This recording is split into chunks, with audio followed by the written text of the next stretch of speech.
Business class lecture number 18। आज के lecture का आगाज करते हैं। आज के लेक्चर में हमने इस चैप्टर, क्योंकि चैप्टर के कंसेप्ट हमने कंप्लीट कर लिए थे कल, आज के लेक्चर में हम इस चैप्टर के एमसीक्यूज को डिस्कस करेंगे। राइस बुक का रेफरेंस, पेंडेक्स 1 आई कैप की बुक का रेफरेंस। अच्छा, राइस बुक में आई कैप की बुक के अलावा भी कुछ एडिशनल चंद 4-5 एमसीक्यूज आपको नजर आएंगे, तो हम वो भी उनको भी डिस्कस कर लेंगे। लेकिन एमसीक्यूज की तरफ जाने से पहले प्रीवियस लेक्चर में से कोई क्वेश्चन पूछना चाहते हो पूरे चैप्टर में से, कोई कंसेप्ट ऐसा हो जो आपको अच्छे तरीके से समझ नहीं आया तो पूछ लीजिए। जी जी, 26 का थर्ड पार्ट।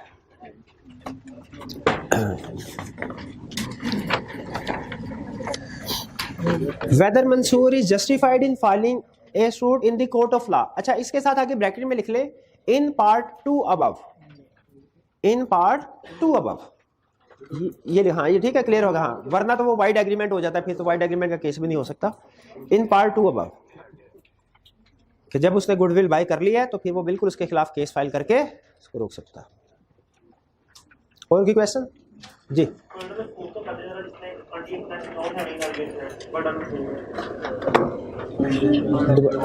दोबारा पूछिए। अच्छा, प्रिजम्पशन वाले बात अनड्यू इन्फ्लुएंस में से पूछ रहे हैं। अनड्यू इन्फ्लुएंस में कुछ केसेस ऐसे हैं हमारे जिनमें अनड्यू इन्फ्लुएंस प्रिज्यूम किया जाता है और कुछ में नहीं किया जाता। तो इसमें फोर्थ एग्जांपल है प्रिंसिपल एंड एजेंट।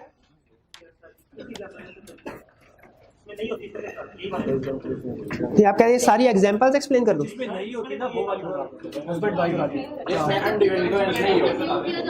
इसमें यही कह रहा है, ये बेसिकली एग्जांपल्स ही हैं कि इन केसेस में अनड्यू इन्फ्लुएंस प्रिज्यूम नहीं।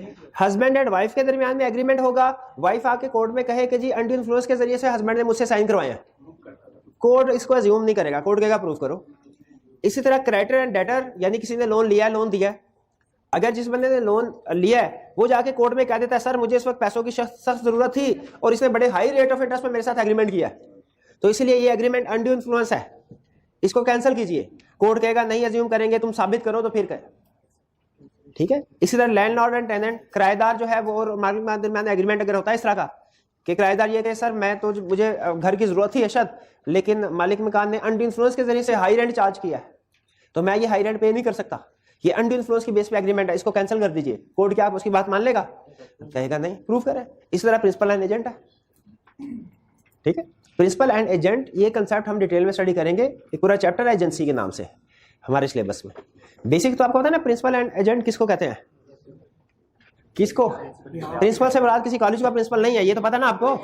हाँ, जब कोई पर्सन किसी दूसरे को ऑथोराइज करता है कि मेरे बिहाफ पे कुछ ट्रांजैक्शन करो, मेरे बिहाफ, तो जो बंदा अपॉइंट कर रहा है इसे कहते हैं प्रिंसिपल और जिसको अपॉइंट किया जाता है इसे कहते हैं एजेंट। और लॉ का रूल क्या है कि एजेंट जो भी काम करेगा चूंकि प्रिंसिपल के बिहाफ पे कर रहा है, इसीलिए अगर एजेंट थर्ड पार्टी के साथ एग्रीमेंट करता है तो वो agreement between third party and agent नहीं होगा, वो between third party and principal होगा। ये है एजेंसी का मेन कंसेप्ट जो उसने हमें इस कैप 4 में सिखाना है।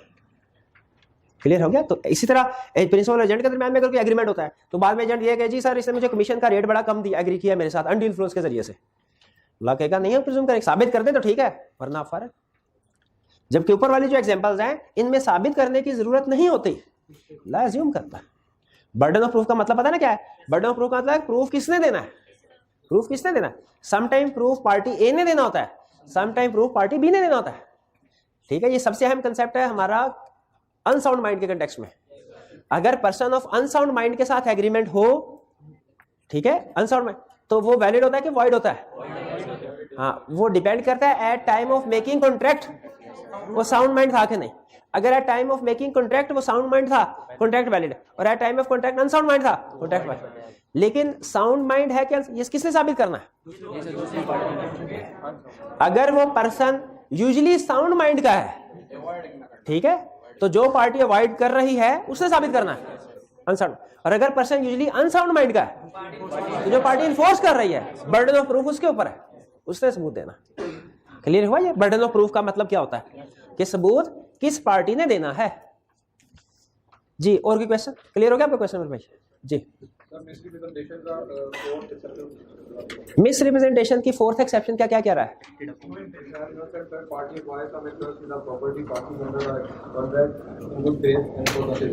अब ये मिस रिप्रेजेंटेशन में भी और फ्रॉड दोनों में है। मैंने इनके साथ कोई गलत स्टेटमेंट इनको देके कोई चीज इनको बेच दी, मैंने कहा मेड इन जापान है, वो समय मेड इन चाइना थी। जब तक वो चीज इनके पास है एग्रीमेंट वाइडेबल है। अगर वो चीज इन्होंने आगे बेच दी तो ये है, ये जो आगे जिसको बेच देता है ना, ये इसको कहते हैं इनोसेंट थर्ड पार्टी। अब ये एग्रीमेंट इनके लिए वाइडेबल नहीं रहा क्योंकि ये चीज को आगे बेच चुके हैं। ठीक है, ये फ्रॉड में भी यही केस है और मिस रिप्रेजेंटेशन में भी, दोनों में यही सेम एग्जांपल है कि अगर आपने उस सब्जेक्ट मैटर जिसको आपने गलत बयानी करके बेच दिया, अगर वो थर्ड पार्टी को ट्रांसफर हो जाए तो फिर वो उस पार्टी के लिए जिसको बेचा था एग्रीड पार्टी, उसके लिए कॉन्ट्रैक्ट वाइडेबल नहीं रहता। वो इस कॉन्ट्रैक्ट को रिसेंड नहीं कर सकते क्योंकि उसके पास चीज ही नहीं है, रिस्टोर क्या करेंगे। ठीक है, इसी तरह एक और चीज कॉमन है मिस रिप्रेजेंटेशन और फ्रॉड में कि अगर स्टेटमेंट देते हुए ओपिनियन दिया गया, स्टेटमेंट ऑफ फैक्ट होनी चाहिए मिस रिप्रेजेंटेशन या फ्रॉड के लिए। अगर सिर्फ ओपिनियन दिया गया तो वो क्या है, मिस रिप्रेजेंटेशन है कि फ्रॉड है? कुछ भी नहीं है, दोनों ही नहीं है। ठीक है जी, क्लियर हो गया? और कोई क्वेश्चन? एक मिनट है सर। ये agreement in state of trade में अगर सेल ऑफ गुडविल हो ही ना, हम गुडविल सेल ना करें और कोई और पार्टी हमारे नाम से बिजनेस करे तो तभी तो हम उसको रिस्ट्रिक्ट करा सकते हैं। बिल्कुल बिल्कुल। उनका क्वेश्चन ये है कि सर अगर हमने गुडविल सेल नहीं की लेकिन कोई दूसरी पार्टी हमारी ही कंपनी, हमारी ही जो प्रोडक्ट है उसके नाम से काम करना शुरू कर दे, बिल्कुल हम उसको रोक सकते हैं। ये तो हमारा लीगल राइट है। ये पेटेंट्स का कंसेप्ट ही यही है, पेटेंट्स या कॉपीराइट्स का, कि हम किसी दूसरे को सेम सिमिलर नेम यूज करने से रोकें। बिल्कुल ऐसे उसको रोक सकते हैं, बिल्कुल रोक सकते हैं जी। ये भी इसकी वैसे एक्सेप्शन में ही आ सकता है, लेकिन चूंकि हमारे सिलेबस में जितने हम वही कंसेप्ट डिस्कस करते हैं इसलिए बाकी कंसेप्ट का डिस्कस नहीं करते। एग्जांपल बिल्कुल ठीक है, इससे ये भी वो एग्जांपल है जिसमें दूसरी पार्टी को रोका जा सकता है कि वो हमारा नाम इस्तेमाल ना करे जी। फ्रॉड की डेफिनेशन में एक्टिव कंसीलमेंट कह रहे हैं, इसकी समझ नहीं। देखिए लॉ एक कंसेप्ट बताता है, मुश्तरी होशियार बाश, let the buyer be aware. Concept पीछे ये है कि जब कोई चीज सेल परचेज हो रही होती है ना, उसमें जो भी डिफेक्ट है सेलर की जिम्मेदारी नहीं है बताना, बायर की जिम्मेदारी है रीजनेबल इंस्पेक्शन करके चीज खरीदे। अगर बायर रीजनेबल इंस्पेक्शन किए बगैर चीज खरीद लेता है और डिफेक्ट निकलता है तो ये बायर का डिफेक्ट है, सेलर का नहीं। इस बेस पे कॉन्ट्रैक्ट के ऊपर कोई फर्क नहीं पड़ेगा, कॉन्ट्रैक्ट वैलिड है। मेन कंसेप्ट ये है। लेकिन लॉ ये कहता है अगर बायर ने रीजनेबल एग्जामिनेशन की लेकिन वो डिफेक्ट ऐसे तरीके से छुपाया गया था कि रीजनेबल इंस्पेक्शन से सामने नहीं आया, इसे कहते हैं एक्टिव कंसीलमेंट। एक्टिव एक होता है बताना, या यूं कह लीजिए एक होता है ना बताना, एक होता है छुपाना। दोनों में फर्क है लीगली।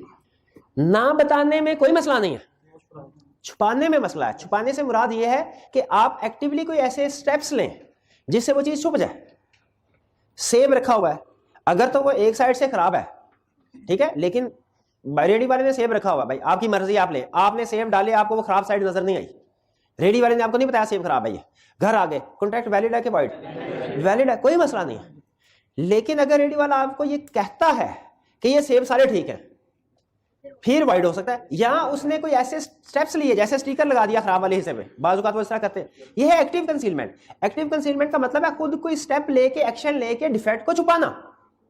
इसको ला कहता है ये फ्रॉड है। इसी तरह खराब लकड़ी है, आपने देखा फर्नीचर खरीदने के लिए गए, फर्नीचर खराब था, आपने उसको देखा ही नहीं, बस ऊपर ऊपर से देखे खरीद लिया, सेलर ने नहीं बताया खराब है, ये आपका फॉल्ट है। लेकिन अगर सेलर ने क्रैक था, उसको इस तरीके से पेंट किया, फिनिशिंग इस तरीके से की कि आपने उसे चारों तरफ से देखा उस टेबल को, फिर भी आपको वो क्रैक नजर नहीं आया क्योंकि उसने खास तौर पे छुपाया था, ये एक्टिव कंसीलमेंट है, ये फ्रॉड है। इस केस में आप बाद में कॉन्ट्रैक्ट को रिसेंड कर सकते हैं, वाइडेबल होगा। एक मिनट, क्लियर हो गया मेरे भाई जी? अब पूछिए। देखिए अगर काफी अरसे बाद पता चले तो लॉ ने टाइम पीरियड नहीं बताया, वो 5 कंडीशंस में से अगर वो हो रहा है तो फिर वो एग्रीमेंट वेल, अगर उन 5 कंडीशन में से आ गया ना कोई एक कंडीशन भी, फिर एग्रीमेंट रिसेंड नहीं किया जा सकता। यानी अगर पता चल गया क्रैक था फिर भी आप उसको इस्तेमाल करते रहे, फिर रिसेंड नहीं किया जा सकता जी। मिस्टेक ऑफ लॉ का मतलब यह है कि आपको एग्रीमेंट करते हुए किसी लीगल प्रोविजन का ना पता हो, ठीक है। तो हमारा लॉ में एक रूल होता है ignorance of law is no excuse. यानी अगर आपको किसी लीगल रिक्वायरमेंट का नहीं पता तो आप ये नहीं कह सकते सर मुझे माफ कर दे क्योंकि मुझे पता ही नहीं था, कहते ये एक्सक्यूज नहीं होगा।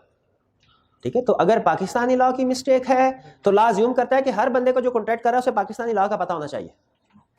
बाद में ये नहीं कह सकता सर मुझे तो लॉ का पता नहीं था, इस एग्रीमेंट को इनवैलिड कर दें, नहीं किया जाएगा, एग्रीमेंट वैलिड रहेगा। पाकिस्तान लॉ की मिस्टेक हो पाकिस्तान तो एग्रीमेंट, आप कहते हैं इसके एग्जांपल मैंने क्या दी थी कि लिमिटेशन पीरियड लॉ में लिखा हुआ है 3 साल, कोई एक बंदा समझ रहा है कि शायद ये 2 साल है, इसलिए 2.5 साल गुजरने के बाद उसने कहा चलो सारे ना सही 50% ही मुझे पैसे दे दो। बाद में उसे पता चला मैं तो केस करके 100% रिकवर करवा सकता था। तो क्या आप 50% वाला जो एग्रीमेंट हो चुका है इसको इस बेस पे कैंसिल करवाया जा सकता है कि मुझे तो पता ही नहीं था लिमिटेशन पीरियड 2-3 साल? नहीं। तो पाकिस्तानी लॉ की मिस्टेक अगर है तो कॉन्ट्रैक्ट वैलिड है। हाँ, अगर फॉरेन लॉ की मिस्टेक है तो लॉ कहता है इसके साथ वही सलूक करेंगे जो हम मिस्टेक को फैक्ट के साथ करते हैं। Unilateral valid, bilateral void. Clear जी? और कोई क्वेश्चन? इससे ज्यादा आपने ना इसके बारे में नहीं सोचना, जो एग्जांपल दे दी सिर्फ इसी के साथ कंसेप्ट को समझना है, और इससे ज्यादा आपने इसके मजीद नहीं सोचना कि ये वाला अगर केस होगा तो इसमें पाकिस्तानी लॉ के मुताबिक क्या होगा, नहीं, क्योंकि एग्जाम पॉइंट ऑफ व्यू से जितना सफिशिएंट था वो मैंने आपको बता दिया। और कोई क्वेश्चन? जी एक मिनट। सर अगर ए और बी में इफेक्ट होता है कि मेड इन जापान वाले देते हैं लेकिन ए जानबूझ के मेड इन चाइना की देते हैं तो वो बी के लिए अवॉइडेबल है और वो डैमेजेस भी क्लेम कर सकता है, लेकिन बी सोचता है कि वो मतलब मेड इन जापान ही देकर सी से कॉन्ट्रैक्ट कर लेता है लेकिन डिलीवर नहीं करता, फिर उसकी गुडविल भी डिस्टर्ब होती है, वो पैसे तो रिकवर कर सकता है, गुडविल तो कर। अच्छा, ये इन्होंने क्वेश्चन पूछा, वो हमारा एक फ्यूचर का चैप्टर है डैमेजेस का, जिसमें हम ये सीखेंगे कि अगर ब्रीच ऑफ कॉन्ट्रैक्ट हो तो हम कितनी तरह के डैमेजेस क्लेम कर सकते हैं, उसमें टाइप्स ऑफ डैमेजेस बताइए। ये क्वेश्चन उससे रिलेट, लेकिन मैं एक्सप्लेन कर देता हूँ क्योंकि आज सिर्फ हमने एमसीक्यूज करने हैं, टाइम भी है, तो थोड़ा सा एडवांस कंसेप्ट भी डिस्कस हो जाए, हर्ज नहीं है कोई। ठीक, नहीं सवाल मैं बिल्कुल रिपीट कर रहा हूँ। सवाल में क्वेश्चन इनका यह है, सर ए ने बी के साथ एग्रीमेंट किया मेड इन जापान वॉचेस का और डिलीवर कर दी ए ने बी को मेड इन चाइना। बी ने आगे एग्रीमेंट किया था सी के साथ कि मैं तुम्हें मेड इन जापान वॉचेस बेचूंगा, और अगर एग्रीमेंट में नॉर्मली ये क्लास भी होती है कि ड्यू डेट पे अगर आपने डिलीवरी नहीं की तो ये पेनल्टी वगैरह होगी। अब बी ने सी को जो डिलीवर करनी थी मेड इन जापान वॉच, उसने मेड इन चाइना वाली आगे डिलीवर कर दी। अब उसने वापस आके सी ने कहा बी से कि भैया आपने चाइना वाली मुझे बेच दिया, चीजें वापस कर दी, एग्रीमेंट खत्म, और उसने कहा कॉन्ट्रैक्ट के मुताबिक 1000 रुपये मुझे जुर्माना भी अदा करें। सी ने बी से जुर्माना भी लिया, कॉन्ट्रैक्ट भी खत्म किया, जुर्माना भी लिया। अब बी ने ए के खिलाफ केस फाइल करना है। पहली चीज, वो चीजें तो अब उसके पास वापस आ गई ना, वो उसको रिटर्न करके उसके पैसे वापस ले सकता है, कॉन्ट्रैक्ट वाइडेबल है, ये कर लिया। दूसरा क्वेश्चन, ये आपको पता चला, इसको कहते हैं रिस्टोरेशन ऑफ बेनिफिट्स या रेस्टिट्यूशन। ये हो गई, क्या कहानी यहां पे खत्म हो जानी चाहिए? नहीं, अब डैमेजेस भी तो क्लेम करने चाहिए।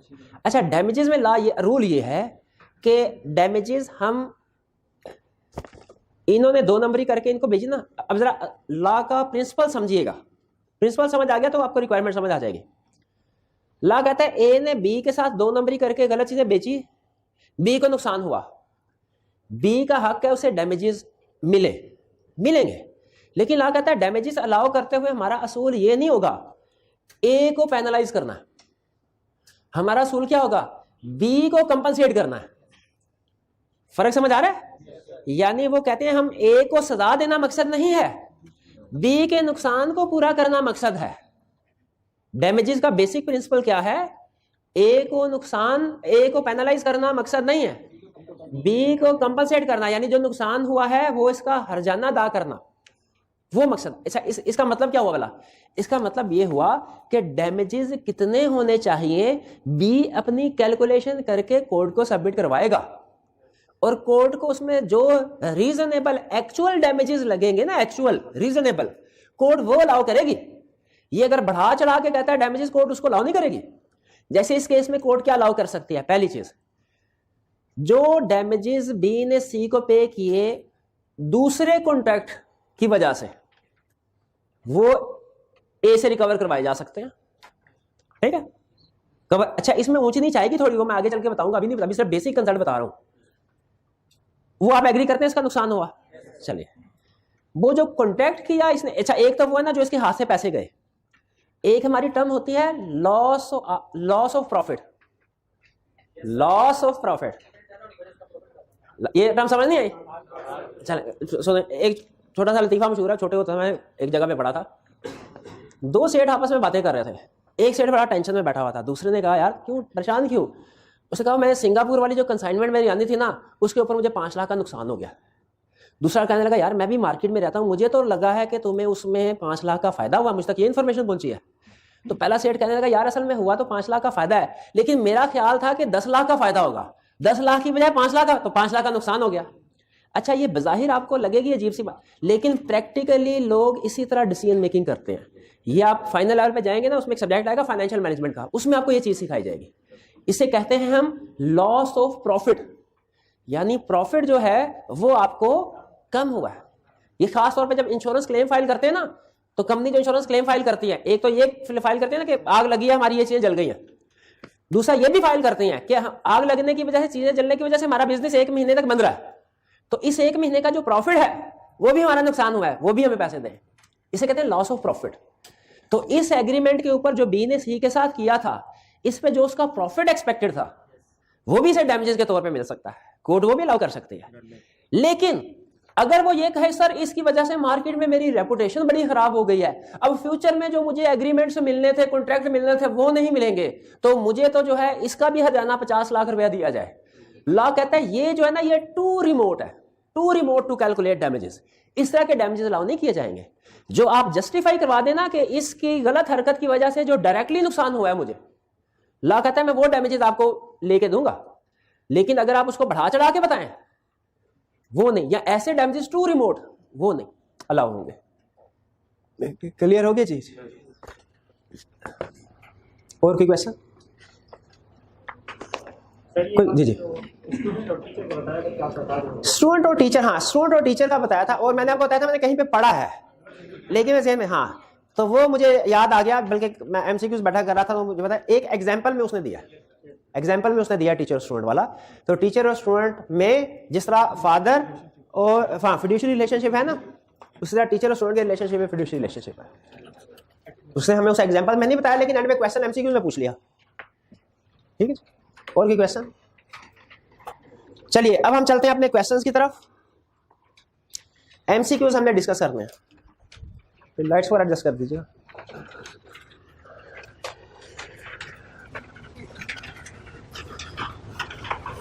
चलिए ये एंड वाले भाई नजर आ रहा है आपको? Correct select the most appropriate answer. Most appropriate तो आपको पता ना, समटाइम ऐसा होता है कि दो चीजें, दो ऑप्शन ठीक लग रही होती है, हमने उसमें से बेहतर ऑप्शन सेलेक्ट करनी होती है। या समटाइम वो कहता है बताओ इनमें से कौन सी ठीक है ऑप्शन, और तीनों ऑप्शन ठीक होती हैं, और फोर्थ में लिखा होता है ऑल ऑफ द अबव, तो उसमें मोस्ट अप्रोप्रिएट फिर ऑल ऑफ द अबव हो जाता है। Correct each question MCQ carry 1 mark. ठीक है जी, एक क्वेश्चन मार्क, एक क्वेश्चन का 1 नंबर। और हमारे पेपर में कितने नंबर के एमसीक्यू आने? 15 नंबर के। शाबाश। पहला क्वेश्चन जी 15 जी नहीं 30 के नहीं, 30 पहले पुराने के मुताबिक होते थे। आई कैप ने जो मॉडल पेपर शेयर किया है ना, उसके मुताबिक 15 नंबर के क्वेश्चन आएंगे। अब उसने बिजनेस लॉ और कंपनी लॉ अलग अलग कर दिया ना, तो 30 नंबर में से 15 कंपनी लॉ में चले गए, 15 इधर आ गए। हाँ पेपर 100 नंबर का, पेपर 100 नंबर जी भाई आई कैप की। अच्छा पहले भी इसी तरह होता था, आज से 7 साल पहले बिजनेस लॉ अलग और कंपनी लॉ अलग होता था। बहरहाल चले जो भी है, आगे चलते हैं। पहला question, relationship between parties must exist to use undue influence. ये तो क्लियर है ना आपको? Second, undue influence implies moral pressure, criminal liability, pressure of money या फिजिकल प्रेशर? Moral pressure. शाबाश। चलिए थर्ड, कोर्शन में बी डायरेक्टेड अपॉन। कोर्शन किसके ऊपर एक्सरसाइज की जा सकती है? The party whose consent is being caused, any other party, इधर ए और B, none of the above. कौन सी ऑप्शन हुई? सी। ऐसा एग्जांपल क्या थी इसकी? हाँ बेटे वाली, कि ताजिर के साथ एग्रीमेंट किया तो बेटे को किडनैप करके कोर्शन अप्लाई की जा सकती है। ठीक है, अगर उस ताजिर को ही गन पॉइंट पे रखते हैं तो ये होगा party whose consent is being caused, और अगर उसके बेटे को गन पॉइंट पे रखते हैं अदर पार्टी। तो दोनों पे कोर्शन एक्सरसाइज हो सकती है, इसलिए सी ऑप्शन करेक्ट होगा। fraud exists if it is shown that false statement has been made knowingly without belief in its truth. Without belief in its truth का मतलब यह है कि हमें पता नहीं है कि सच है क्या, लेकिन हम आगे सच बना के पेश कर रहे हैं। जैसे हम तक कोई खबर पहुंची और बगैर तहकीक किए हम वही खबर आगे पहुंचा देते हैं, तो इसका मतलब क्या है? हम सच्चे हैं कि झूठे हैं? हम भी झूठे हैं। अगर बगैर तहकीक किए खबर आगे पहुंचा देते हैं, हम भी झूठे। यही लॉ कहता है कि अगर आपको नहीं पता कि वो सच, अच्छा एक तो है ना कि हमें पता हो कि, 3 एग्जाम्पल दे रहा हूं। पहली एग्जाम्पल, मैंने एक स्टेटमेंट दी, मुझे पता है गलत है। दूसरी एग्जाम्पल, मैंने एक स्टेटमेंट दी और मेरे ख्याल में वो ठीक है। तीसरी स्टेटमेंट, मैंने एक स्टेटमेंट दी और मुझे पता नहीं ठीक है कि गलत है, मैंने बगैर केयरलेसली स्टेटमेंट आगे दे दी।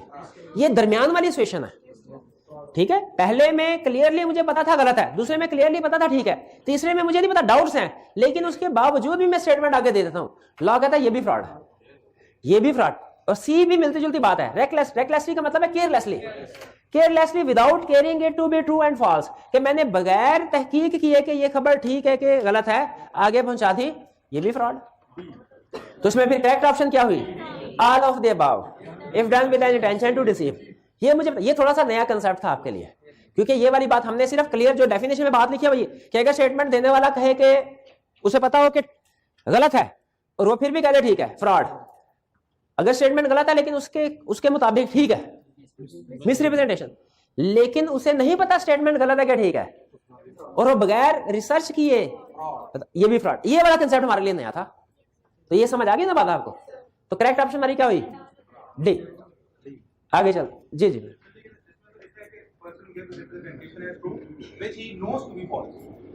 हाँ जी, उसने लिखा हुआ है, डेफिनेशन में उसने लिखा हुआ है। हाँ, लेकिन समटाइम ऐसा होता है कि कुछ चीजें ऐसी होती है लॉ में कवर नहीं की गई होती, वो उसकी इंटरप्रिटेशन में फिर हमें बताता है। ठीक है, लॉ की इंटरप्रिटेशन भी तो आती है, वो अक्सर इंटरप्रिटेशन वगैरह देते हैं या उसकी इलैबोरेशन करते हैं, कमेंट्री देते हैं। तो उन्होंने कमेंट्री में इसको भी, ये जो कि दरमियानी सिचुएशन थी, उस वक्त जो लॉ मेकर था उसके जहन में ये बात नहीं आई। अक्सर ऐसे होता है, हमारे जहन में भी शायद आपके जहन में ये कंसेप्ट इससे पहले ना आया हो। आप यही समझ रहे हो कि ठीक है स्टेटमेंट या तो हम देते हैं हमें पता था ठीक है, या हमें पता था गलत है। ठीक है, आपके जहन में लॉ मेकर के ख्याल में भी शायद डेफिनेशन बनाते हुए उसके जहन में ये पॉइंट नहीं आया, इसलिए डेफिनेशन से क्लियर रखी कि अगर स्टेटमेंट देने वाले को पता है कि वो गलत है तो फ्रॉड, अगर स्टेटमेंट देने वाले के ख्याल में वो ठीक है। लेकिन अगर उसने, अब ये बाद में सामने केसेस आए कि जी स्टेटमेंट देने वाले को पता ही नहीं था और उसने कोई केयर भी नहीं की, तो वो भी फ्रॉड में शामिल हो जाए। आगे चलते हैं 5।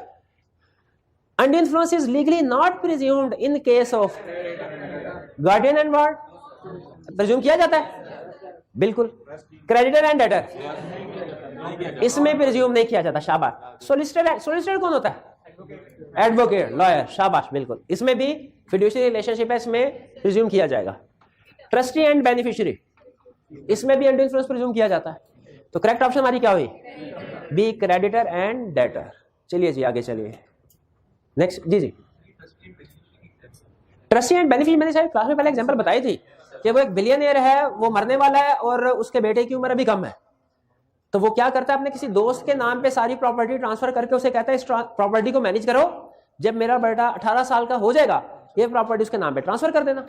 क्योंकि अगर अभी डायरेक्ट माइनर के नाम पे प्रॉपर्टी ट्रांसफर की वो हो तो जाती है, लेकिन वो रिलेटिव जो है वो उसके इर्द गिर्द आगे गलत फायदा यहाँ हो सकता है वो जाया कर दे।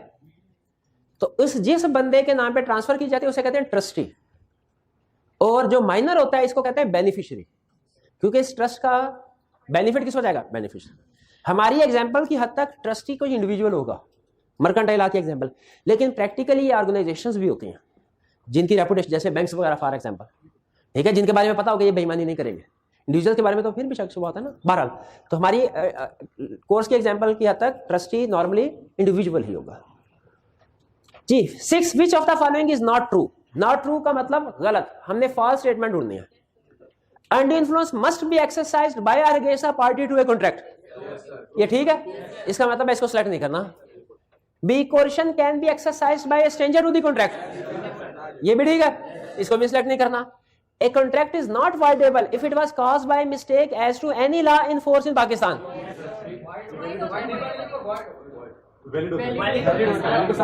तो वही नॉट वाइडेबल का मतलब यही कह रहा है वैलिड है, तो ये स्टेटमेंट ठीक है, पक्की बात है।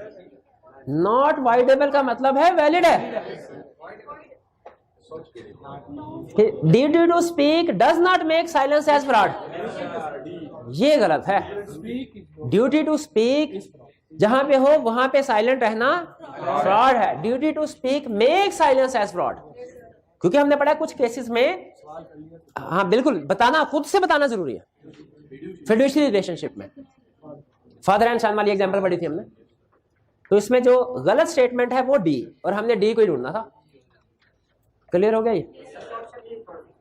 ऑप्शन है undue influence must be exercised by or against. आप देखिए, अनडी इन्फ्लुएंस होता है जब पार्टीज के दरमियान में रिलेशनशिप हो। अब अगर बाप ही अपने बेटे को या बेटा अपने बाप को इमोशनली ब्लैकमेल कर सकता है, ठीक है, कोई थर्ड पार्टी नहीं कर सकती। कोर्शन के केस में कोई थर्ड पार्टी भी कर सकती है, गन पॉइंट में कोई थर्ड पार्टी भी, लेकिन जो अनडी इन्फ्लुएंस है इसके लिए दोनों पार्टीज में रिलेशनशिप आपको पता होना जरूरी है जी। आगे चलते हैं। 7 a person threatens to commit a suicide. अच्छा, इससे पहले मैं एक चीज आपसे पूछना चाहता हूं, ये वैसे उसने हमें कहीं बताई तो नहीं, और एमसीक्यूज में टेस्ट कर ली। 2 बातें। पहली चीज, सुसाइड करना, सॉरी, क्वेश्चन की डेफिनेशन में हमने क्या पढ़ा है? ये कौन सा एक्ट होता है? क्रिमिनल, जो पाकिस्तान में जुर्म हो, जिसकी सजा लिखी गई हो। अच्छा बताइए, सुसाइड करने की कोई सजा लिखी गई है?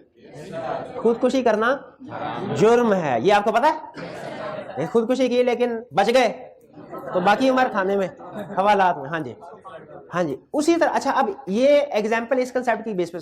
एक और एग्जाम्पल है जिसका मुझे कुछ पता नहीं था, वो सोल्यूशन देखा तो फिर मुझे पता चला। वो क्या है आपको याद है? हमने एक एग्जाम्पल पढ़ी थी कि एक हिंदू की बेवा थी और उसको ये कहा गया कि जब तक तुम किसी बच्चे को अडॉप्ट नहीं करोगे तो चिता को अग्नि नहीं दी जाएगी। ये चिता को अग्नि ना देना, अब मुझे नहीं पता था कि जुर्म है कि नहीं है, क्योंकि पाकिस्तानी लॉ में तो ये चीज डिस्कस नहीं हुई। तो मुझे लगा ये, आपको क्या लगा, ये इंडियन इन्फ्लुएंस है कि क्वेश्चन है? क्वेश्चन लगा। हाँ, अच्छा, मुझे पहले लगा अंडी इन्फ्लुएंस है, लेकिन सोल्यूशन मैंने देखा तो उसमें उसने क्वेश्चन लिखा होता। लेकिन चूंकि ये पाकिस्तानी केस नहीं है, इसलिए मेरे ख्याल में से अंडी इन्फ्लुएंस और क्वेश्चन दोनों को करेक्ट ऑप्शन के तौर पे मानना चाहिए, क्योंकि इंडियन लॉ के बारे में हमें तो पता नहीं होगा, पाकिस्तानी लॉ के बारे में तो हमें पता होगा, और वो नहीं है तो हमारी नॉलेज तो हमारी गलती है। लेकिन फॉरेन लॉ के बारे में अगर हमें अंडरस्टैंडिंग नहीं है तो बहरहाल चले, वापस आते हैं 7 की तरफ। कहते हैं person threatens to commit a suicide if his wife and son did not contact with his brother to release certain disputed property in his favour. उसने जी मेरे भाई के नाम पे सारी प्रॉपर्टी दे दो वरना मैं सुसाइड करने लगा हूं। What is the legal status of this agreement? हाँ, this was caused by coercion, under influence नहीं। क्यों? क्योंकि सुसाइड करना क्राइम है, और क्रिमिनल एक्ट के तहत अगर फ्री कंसेंट ना हो क्वेश्चन में, अंडर इन्फ्लुएंस में नहीं। इसमें करेक्ट ऑप्शन हमारी ए हुई। 8 when parties standing in fiduciary relationship make an agreement legally, it will be presumed that a party in a dominating position must have caused the consent of other through undue influence, which includes father and son। fiduciary relationship है, बिल्कुल है। Doctor and patient, teacher and student, तो all of correct option क्या है हमारी? D, all of the above. जी एक minute हरिएगा भाई, एक मिनट हरिएगा। जी जी भाई, क्या पूछा? ये पीछे आइएगा, क्या है? डॉक्टर एंड पेशेंट, हाँ, इसमें अंडर इन्फ्लुएंस प्रिज्यूम किया जाता है। डॉक्टर के भाई इंजेक्शन तब लगाऊंगा जब तुम मुझे 50 लाख का चेक लिख के दोगे, वरना तुम मरने लगे हो। फिड्यूशियरी रिलेशनशिप, कभी आप डॉक्टर के पास गए हो, लास्ट उसने कैप्सूल मेडिसिन दी हो, आपने कभी इसको कैप्सूल को खोल के देखा इसके अंदर क्या है? वो जो भी आप खा लेना, हालांकि उसके अंदर जहर भी हो सकता है। इससे ज्यादा ट्रस्ट आप किस पे करेंगे? वो कुछ भी कर, इंजेक्शन लगाया, पता थोड़ी हमें उसके अंदर क्या है। ट्रस्ट करते हैं ना, जिंदगी मौत का मामले में भी ट्रस्ट करते हैं ना, तो इससे बड़ा ट्रस्ट क्या होगा? तो लॉ बिल्कुल ऐसे, टीचर एंड स्टूडेंट, ठीक है। ये सॉरी, डॉक्टर एंड पेशेंट, इसमें अंडर इन्फ्लुएंस है। बल्कि एक एग्जांपल में वो कहता है डॉक्टर क्या, वो कोई नर्स भी हो ना, उसका पेशेंट क्या, वो भी अंडर इन्फ्लुएंस है, इम्पोज किया जाए। आगे चलते हैं। अच्छा, आपको पता है, आप हंस रहे हैं, मेल नर्स भी होते हैं।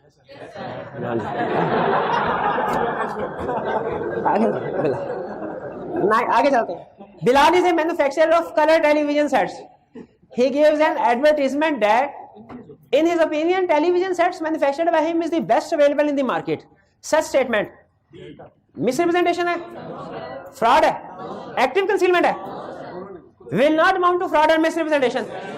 क्यों? बिल्कुल, ये इस ओपिनियन लफ्ज की वजह से ये फ्रॉड और मिसरिप्रेजेंटेशन नहीं है। क्योंकि ओपिनियन फैक्चुअल स्टेटमेंट नहीं है। ओपिनियन का मतलब ये होता है मैं कंफर्म नहीं हूं। चले आगे चलिए। 10 अनलॉफुल डिटेनिंग और डिटेनिंग का मतलब क्या होता है? अपने कब्जे में कर लेना। अनलॉफुल डिटेनिंग और threatening to detain any property with an intention of causing an person to enter into contract is क्या है? मिसरिप्रेजेंटेशन। आप कहते हैं एक एग्जांपल की थी हमने जिसमें एक बंदे ने गवर्नमेंट को टैक्स नहीं दिए थे और गवर्नमेंट ने उसके बेटे की प्रॉपर्टी को डिटेन कर लिया था और कहा था टैक्स अदा करो, ठीक है? तो वो एग्रीमेंट हमारा वैलिड था कि वॉइड था? तो इसका मतलब है कोर्शन चाहे गवर्नमेंट की तरफ से क्यों ना हो वो कोर्शन ही रहेगा।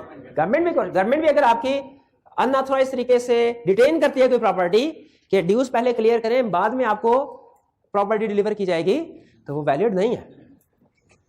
क्वेश्चन क्लियर हो गया ये क्वेश्चन? आगे चलते हैं। 11 mister A has 2 horses, one is black and another is white.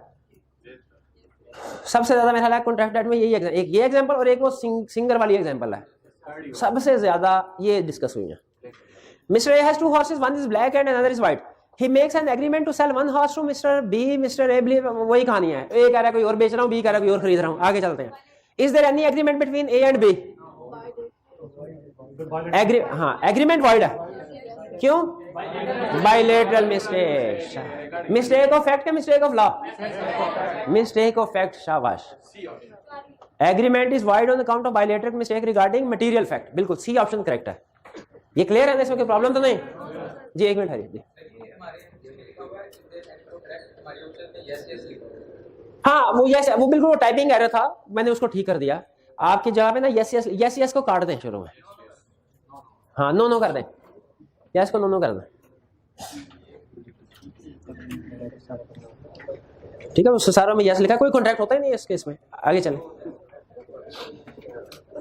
A young window, ये वही वाला पॉइंट आ गया विडो वाला। A young widow was forced to adopt the boy under threat of preventing the dead body of her husband from being removed and getting cremated.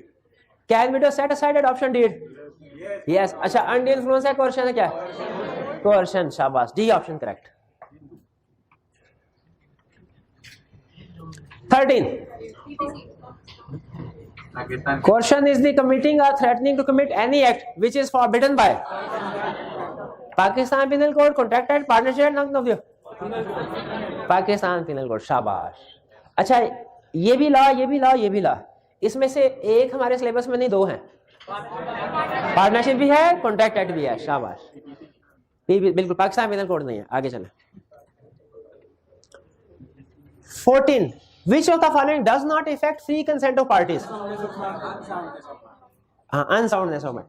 अच्छा, contract की validity को सारे effect करते हैं, लेकिन उसने कॉन्ट्रैक्ट की वैलिडिटी नहीं पूछा, फ्री कंसेंट। तो हमारे में डेफिनेशन आ जानी है, फ्री कंसेंट में फ्रॉड का जिक्र है, मिसर में अंडर इन्फ्लुएंस का, अनसाउंडनेस ऑफ माइंड का नहीं है।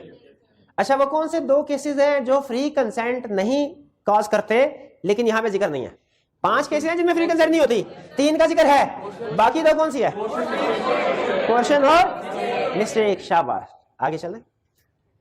अच्छा, वो इससे मुझे याद आया, आपका जो चैप्टर 3 के ब्रेनस्केप के कार्ड्स हैं ना, वो मैंने अपलोड कर दिए हैं, ठीक है? तो वो आप उसकी प्रैक्टिस करना शुरू कर दें, रिवीजन करना शुरू कर दें। 4 का भी इंशाल्लाह मैं आज या कल में कर दूंगा, क्योंकि हमारा 4 भी कंप्लीट हो गया। हम माइंड मैप भी, बिल्कुल उसके बाद माइंड मैप की बारी आएगी। 15 which one is not A fraud statement. अच्छा, ये शायद ये ऑप्शन ना सोल्यूशन में गलत लिखी हुई थी, इसलिए इसको देख लीजिए। 15 कौन सा फ्रॉड नहीं है? Non disclosure of material facts known to party. अगर पार्टी को मटेरियल फैक्ट्स पता है लेकिन वो दूसरे को डिस्क्लोज नहीं करती, क्या ये फ्रॉड है? ये फ्रॉड है? ये फ्रॉड नहीं है। हाँ जी, तो इसका मतलब है, लेकिन बाकी भी पढ़ लेते हैं। B silence maintained by party where silence is equivalent to his speech. हाँ, where silence is equivalent to speech, तब साइलेंट, तो ये फ्रॉड है। इसके एग्जांपल क्या? क्वेश्चन ऐसे करे कि इसमें कोई डिफेक्ट है तो बता दो, अगर साइलेंट है तो मैं अज्यूम करूंगा कोई डिफेक्ट नहीं। Active concealment of facts, A promise made without any intention और परफॉर्मिंग इट, ये भी फ्रॉड है। और इसके एग्जांपल क्या था? क्या आपके बैंक अकाउंट में पैसे नहीं है, आपको पता है पैसे नहीं है, फिर भी चेक इशू कर दें, ये हाँ जी बिल्कुल, ये promise made without intention of performing it. तो इसमें करेक्ट ऑप्शन क्या हुई? A. 16 in case of sale of goodwill restraint to similar business for the seller of goodwill is valid if it is for specified local limit। हाँ, particular period of time, yes, restriction must be reasonable, all of the above, शाबाश। अगर पूरे पाकिस्तान में restriction लगा दी जाए वो unreasonable है, correct option. ये क्लियर है, ये रिस्ट्रिक्शन पढ़ी हुई है ना हमने। 7, विच one of the following is not wide, not wide को ट्रांसलेट कर लेते हैं वैलिड, इसमें से कौन सा हमने देखना है कि वो valid. Agreement to marry a particular person valid है, तो बाकी ऑप्शन में डिस्कस कर लेते हैं। Agreement not to marry at all, ये वाइड है, agreement state of marriage void. Agreement to prevent the person from getting married, ये भी void. Agreement to marry in heaven, void, uncertainty है ना, इल्यूजरी कंसिडरेशन। आगे चल, हाँ 18, which one of the following is not a restraint to trade, इसमें से कौन सी एग्जांपल रिस्ट्रेंट ऑफ ट्रेड नहीं है, यानी इनमें से 3 रिस्ट्रेंट टू ट्रेड होगी, वाइड होगी, एक वैलिड होगी, वैलिड वाली ढूंढनी है।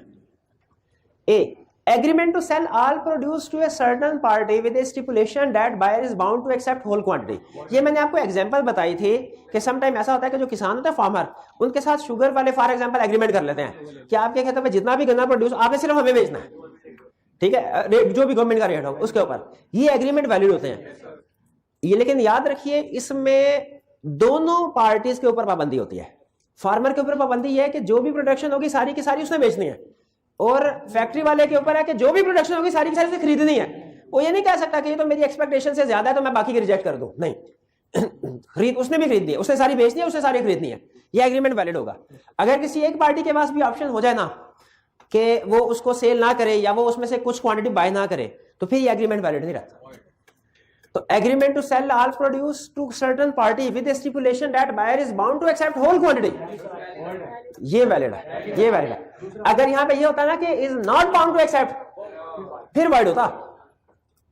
B, agreement to stop rival shopkeeper in particular locality from doing business in consideration of money, ये वाइड है। अच्छा, ये आपको स्टेटमेंट पढ़ के पता चल रहा है ना, ये sale of business sale of goodwill का केस नहीं है, पैसे देके का, हाँ जी बिल्कुल। अगर sale of business sale of goodwill का केस होता फिर ये वैलिड होता, ये भी वाइड।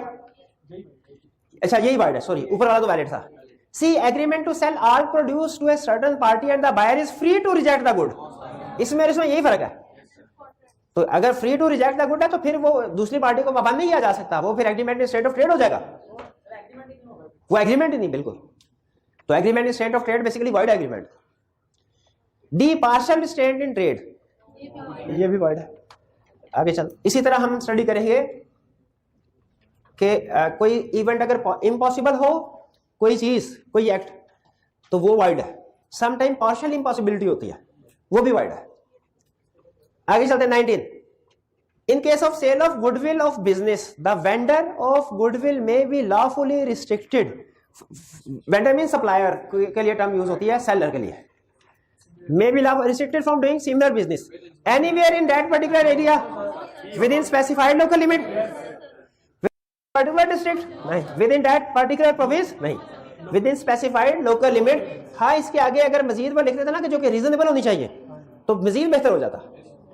बाज़ औक़ात लिमिट स्पेसिफाई की जाती है लेकिन वो अनरीजनेबल होती है। जैसे एक एग्रीमेंट में उसने कहा पूरे पाकिस्तान में बिजनेस नहीं कर सकते, लिमिट स्पेसिफाइड थी, पूरे पाकिस्तान में नहीं कर सकते, रीजनेबल नहीं थी। तो लॉ यहां पे फिर क्या कहता है कि रीजनेबल लिमिटेशन इंपोज करवाई जाएगी, अनरीजनेबल नहीं। अच्छा, इसका क्या मतलब है? अगर फर्ज कीजिए मैं इनके साथ एग्रीमेंट कर, कॉलेज है लाहौर में, हमारा बिजनेस है लाहौर में, मैंने इनके साथ एग्रीमेंट किया, आपने कॉलेज का सारा नेटवर्क मुझे बेचे और आपने पूरे पाकिस्तान में कहीं पे भी कॉलेज ओपन नहीं करना, ये एग्रीमेंट। अच्छा सुने, एग्रीमेंट वाइड नहीं है, लीगली बता रहा हूं, उसमें ये जो प्रोविजन है ये वाइड है। अच्छा, अब लॉ क्या कहेगा? लॉ क्या ये कहेगा ये प्रोविजन वाइड है तो अब आप लाहौर में भी कॉलेज खोल सकते हैं? नहीं, लॉ कहेगा ये प्रोविजन वाइड है, इसको हम रिप्लेस करेंगे रीजनेबल के साथ। रीजनेबल इस केस में क्या है? लाहौर। अब लाहौर के बाहर जाके कॉलेज खोल सकते हैं, लाहौर में नहीं खोल सकते। ठीक है, ये कंसेप्ट समझ आ रहा है ना? जब कोई एक एग्रीमेंट के अंदर कोई एक लाइन इलीगल होती है या अनलॉफुल तो उसकी वजह से पूरा एग्रीमेंट खत्म नहीं हो जाता, सिर्फ वो लाइन या वो प्रोविजन खत्म होती है और वो रीजनेबल अमाउंट के साथ रिप्लेस हो जाएगी अगर जरूरी हो तो। 19, अच्छा हो गया, चले आगे चले। 20, agreement in state of legal proceedings include. अब हमने वो एग्रीमेंट ढूंढना है, पहले समझ लें कि हम ढूंढने क्या जा रहे हैं। जो in state of legal proceeding है, जो एक्सेप्शंस होंगी वो नहीं। पहला, agreement which tend to prevent course of justice, कि आप इंसाफ हासिल नहीं कर सकते, ये agreement state of legal proceeding है। यानी इसकी हमें उसने अल्फाज मुश्किल बना दिए हैं, लेकिन ये वही एग्जांपल है कि दोनों पार्टी एग्री कर लिया कि हम एक दूसरे के खिलाफ केस नहीं करेंगे, ये एग्रीमेंट वर्ड। अच्छा, बी सी की डिस्कस करते हैं। Agreement to refer present dispute to arbitration, exception, बिल्कुल आर्बिट्रेशन वाली except. Agreement to settle dispute out of court, ये भी आर्बिट्रेशन ही के कंटेक्स्ट में आ जाती है। और डी भी arbitration, agreement to refer future dispute to arbitration, ये भी एक्सेप्शन में है, बिल्कुल। तो इसमें जो रिस्ट्रेंट ऑफ लीगल प्रोसीडिंग्स है वो सिर्फ ए है, बाकी एक्सेप्शन में से बाकी की एग्रीमेंट वैलिड है। क्लियर हो गया? प्रिवेंट कोर्स ऑफ जस्टिस का मतलब क्या है कि आप, हाँ, दोनों पार्टीज कोर्ट में नहीं जा सकती, एक दूसरे के खिलाफ केस नहीं कर सकती जी। हाँ बिल्कुल, अगर एग्रीमेंट में लिखा हुआ है ना दोनों पार्टीज कोर्ट में एक दूसरे के खिलाफ केस फाइल नहीं कर सकती, इसके बावजूद भी वो दोनों पार्टी, क्योंकि ये लॉ के खिलाफ है ना, लॉ बाकी का एग्रीमेंट वैलिड रखेगा, इस लाइन को उड़ा देगा। नहीं, intention to create legal relation नहीं, वो नहीं है, क्योंकि कमर्शियल एग्रीमेंट है। कमर्शियल, वो सोशल एग्रीमेंट्स में होता है intention to create legal relationship में, कमर्शियल एग्रीमेंट्स में हमेशा इंटेंशन टू लीगल रिलेशनशिप होती है। 21, which one of the following agreement is restraint to legal proceedings. अच्छा, अब वो भी ऊपर वाले की तरह, agreement for curtailing period of limitation prescribed by limitation act. अच्छा, लिमिटेशन एक्ट में जो पीरियड है लोन रिकवर करवाने का वो कितना है? अगर पार्टी एक दूसरे के साथ एग्रीमेंट कर लें कि भाई तुम 2 साल के अंदर अंदर रिकवर करवा सकते हो, उसके तो नहीं, क्योंकि लॉ ने 3 साल की इजाजत दी है, तो हाँ उसको चेंज। तो एग्रीमेंट, ये है agreement state of legal proceeding, कि ये क्या कर्टेल का मतलब रिड्यूस करना, रिड्यूस करना जी, नहीं ज्यादा भी नहीं कर सकते, ज्यादा भी नहीं कर, अगर ज्यादा करना है तो 3 साल गुजरने के बाद नया एग्रीमेंट कर लें, तो पीरियड ऑटोमेटिकली रिन्यू हो जाएगा। बाकी भी डिस्कस कर लेते हैं क्यों करते हैं। B, agreement to select one court from 2 courts having jurisdiction on that matter, Karachi या लाहौर की एक कोर्ट, एक्सेप्शन वैलिड है ये agreement state of legal proceeding नहीं है। C, agreement where by neither party shall appeal against the decision of trial court, upper court में appeal file नहीं की जाएगी, ये भी वैलिड है, एक्सेप्शन में। D, agreement to settle dispute out of the court, arbitration, बिल्कुल ये भी एग्रीमेंट वैलिड है। तो सिर्फ ए वाला जो है वो agreement state of legal proceedings है।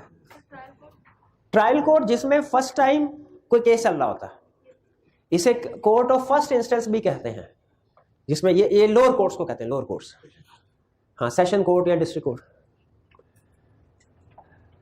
22, विच of the following agreement is valid. Valid वाला एग्रीमेंट ढूंढना है, वाइड वाला नहीं। Agreement limiting the time allowed by law of limitation, हाँ वाइड है। लिमिटिंग का मतलब क्या यहां पे है?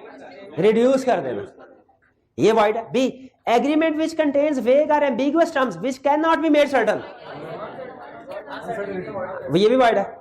Agreements meaning of which seems to be uncertain but is capable of being made certain. अच्छा, इसकी एग्जांपल क्या है? कोई इसकी एग्जांपल बता सकता है? डेथ नहीं, शाबाश, जब कोई बंदे के ऊपर बैठ के प्राइस ही डिसाइड करेगा। आपको याद है वो काशिफ वाली केस स्टडी थी कि 2 पार्टी के दरमियान एग्रीमेंट हुआ कि किस प्राइस पे होगा, प्राइस काशिफ। अच्छा, ये है वैसे अनसर्टन, प्राइस नहीं है, लेकिन ये कैपेबल ऑफ बीइंग सर्टन है, क्योंकि जब काशिफ प्राइस अनाउंस कर देगा वो सर्टन हो जाएगी। और मैंने आपको बताया था ये असल में लॉ ने ना काशिफ नहीं गवर्नमेंट के लिए खाना छोड़ा था, वो तो किस सवाल बनाने वाले ने गवर्नमेंट को उड़ा के काशिफ डाल दिया। तो ये गवर्नमेंट के ऊपर अगर आप लिंक करते हैं कि जो प्राइस डिसाइड करेगी, तो बेसिकली आज का आपको नहीं पता कि पेट्रोल की प्राइसेस अगले महीने क्या होगी, लेकिन एग्रीमेंट कर लिया तो जो प्राइस होगी वो कैपेबल ऑफ बीइंग सर्टन हो जाएगी जब गवर्नमेंट डिसाइड कर देगी। तो सी ऑप्शन करेक्ट है, ये एग्रीमेंट वैलिड है। Agreement to agree in future, agreement to agree, ये हाँ, ये असल में इसको कहते हैं प्रैक्टिकल लैंग्वेज में memorandum, memorandum, memorandum of understanding, कि 2 पार्टीज के दरमियान में, अभी जैसे फर्ज कीजिए मैंने इनके साथ कहा भाई आप घर बेच दो अपना, मुझे ये कहे सर अभी नहीं बेचूंगा, 6 महीने बाद बेचूंगा। तो मैंने कहा अच्छा मेरे साथ अभी वादा कर लो, 6 महीने बाद तुम बेचोगे तो मुझे बेचोगे, किसी और को नहीं बेचोगे। तो अभी जो एग्रीमेंट हमारा हो रहा है ये बेसिकली सेल का एग्रीमेंट नहीं है, ये इस चीज का एग्रीमेंट है कि जब ये बेचेगा, जब भी बेचे तो ये मुझे बेचेगा, ये बेसिकली लीगली एग्रीमेंट। अब मैं इस एग्रीमेंट की बेस पे इसको मजबूर नहीं कर सकता 6 महीने बाद कि मुझे दे, इसको कहते हैं मेमोरेंडम ऑफ अंडरस्टैंडिंग, ये वैलिड कॉन्ट्रैक्ट नहीं होता। Agreement to agree in future. आपने समटाइम देखा होगा पीसीबी ने फॉरेन कंट्रीज के साथ, टीम्स के साथ मेमोरेंडम ऑफ अंडरस्टैंडिंग साइन किया कि वो नेक्स्ट ईयर में विजिट करेंगे। तो अगर वो दूसरी टीम नेक्स्ट ईयर में मेमोरेंडम में साइन हुआ है, विजिट नहीं करती, क्या पीसीबी इनके खिलाफ लीगल एक्शन ले सकता है? नहीं ले सकता, ठीक है। लेकिन अगर एग्रीमेंट हो जाए, अगर एग्रीमेंट हो जाए फिर एक्शन लिया जा सकता है। 22 ये हो गया 22। चले ठीक, आगे चले जी, आगे चले 23। नहीं आगे भी था।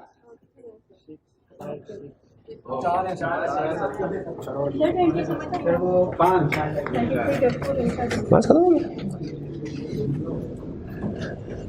चले कोई बात नहीं, ये बुक से कर लेते हैं।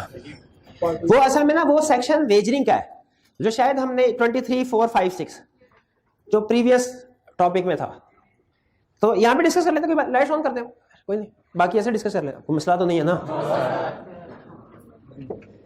23 parties of wagering agreement do not have any interest in the happening or non happening of future certain event. Interest in non happening, सब बताइए। जो वेजरिंग जुआ लगाती है पार्टीज, उनका कोई हैपनिंग या नॉन हैपनिंग में रियल इंटरेस्ट तो नहीं होता। वो तो उन्हें म्यूचुअल गेन लॉस के लिए होता है ना, कि अगर पाकिस्तान की टीम जीती तो तुम मुझे पैसे देना, हारी तो मैं तुम्हें पैसे दूं। तो उनका रियल इंटरेस्ट नहीं होता, यानी वो टीम में शामिल नहीं है। जैसे मुझे बताइए, अगर रेस कोर्स में घोड़ों की रेस हो रही है और जो घोड़ा रेस जीतेगा उसको इनाम में 1 लाख रुपया मिलेगा, ये जुआ है कि नहीं? ये जुआ नहीं है भाई, वो तो अव्वल नंबर पे है, प्राइज मिलते ही होते हैं। लेकिन अगर बाहर बैठी दो पार्टीज आपस में एग्रीमेंट करें कि अगर ये वाला घोड़ा तो मैं तुम्हें 1 लाख, और तो इनका चूंकि रियल इंटरेस्ट नहीं है कोई, तो ये वेजरिंग एग्रीमेंट ये वाइड होगा। हाँ जी बिल्कुल, अब वो वही एनी इंटरेस्ट, इनका कोई भी इंटरेस्ट नहीं है, कोई भी एनी इंटरेस्ट, रियल इंटरेस्ट एक ही बात। तो इसमें कौन सी ऑप्शन है करेक्ट?